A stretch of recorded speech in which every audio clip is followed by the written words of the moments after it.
آج کی کہانی ہے ملا نصرالدین اور جنگل کا راجہ شیر، اور یہ میری پسندیدہ کہانیوں میں سے ایک ہے۔ ملا نصرالدین کے پاس ایک عورت آتی ہے اور کہتی ہے، ملا میں اپنے شوہر سے بے انتہا پریشان ہوں۔ میں کچھ بھی کہوں وہ میری بات سننے کے لیے راضی ہی نہیں ہوتے، ہر بات کو ٹال دیتے ہیں۔ آپ مجھے کوئی ایسا تعویذ بنا کر دیں جس سے کہ میں اپنے شوہر کو پوری طرح قابو میں کر سکوں، جیسا میں کہوں ویسا وہ کرے۔ ملا نے کہا، نہ تو ایسی کوئی دوائی ہے میرے پاس اور نہ ہی کوئی ایسا تعویذ جس سے کسی کو قابو میں کیا جا سکے۔ وہ عورت بڑی مایوس ہوئی اور واپس جانے لگی۔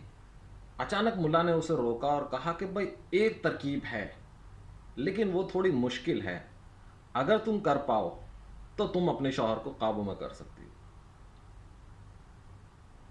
اس عورت نے کہا کہ میں مشکل سے مشکل کام کرنے کے لیے تیار ہوں، لیکن آپ مجھے ایسا تعویذ بنا دیں جس سے کہ میں اسے قابو میں کر دوں۔ اس نے کہا، آپ کو جنگل میں جا کر شیر کا بال نوچ کر لانا ہے، اس شیر کے بال سے میں ایک تعویذ بناؤں گا جس سے آپ آسانی سے اپنے شوہر کو قابو میں کر سکتی ہیں۔ عورت نے کہا، یہ تو ناممکن بات ہے، کس طرح میں شیر کے پاس جاؤں گی؟ یہ تو اپنی جان ہتھیلی پر رکھنا ہے، لیکن مرتا کیا نہ کرتا۔ اس نے اپنی جان ہتھیلی پر رکھ کر کہا کہ ٹھیک ہے، میں کوشش کرتی ہوں۔ روزانہ وہ جنگل جاتی، شیر کو دیکھتی اور واپس آ جاتی۔ ایسا لگاتار وہ 1 ہفتے تک کرتی رہی۔ ایک دن شیر خود ہی اس کے پاس آ گیا۔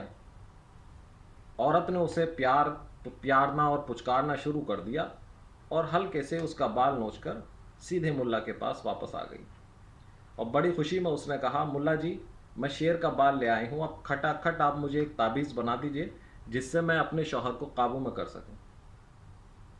ملا نے کہا، لیکن آپ یہ تعویذ لے کر کیسے آئیں؟ یہ تو بڑا جوخم بھرا کام تھا۔ اس نے کہا، میں 1 ہفتے تک روزانہ شیر کے پاس جاتی تھی، اور شیر مجھے دیکھ کر اتنا مایوس ہو گیا مجھ سے کہ وہ میرے پاس آ گیا اور مجھے اس نے کچھ بھی نہیں کہا، اور میں آسانی سے اس کا بال نوچ کر لے آئی۔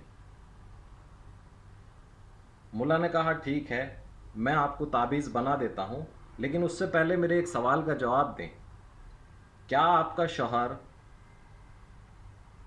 اس جنگلی شیر سے بھی زیادہ خونخوار اور خطرناک ہے جسے آپ 1 ہفتے میں قابو کرائیں، صرف اور صرف اپنے پیار سے؟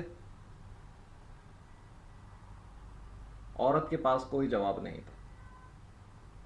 تو دوستو، مورل آف دا اسٹوری یہ ہے، پیار ایک ایسی چیز ہے جس سے کسی کو بھی جیتا جا سکتا ہے۔ باقی کسی کو بھی قابو کرنے کے لیے نہ اس کی کوئی دوا ہے اور نہ اس کا کوئی تعویذ، صرف محبت ایک ایسی چیز ہے جس سے آپ ایک دوسرے کو جیت سکتے ہیں۔ شکریہ، آج کی کہانی یہی تھی۔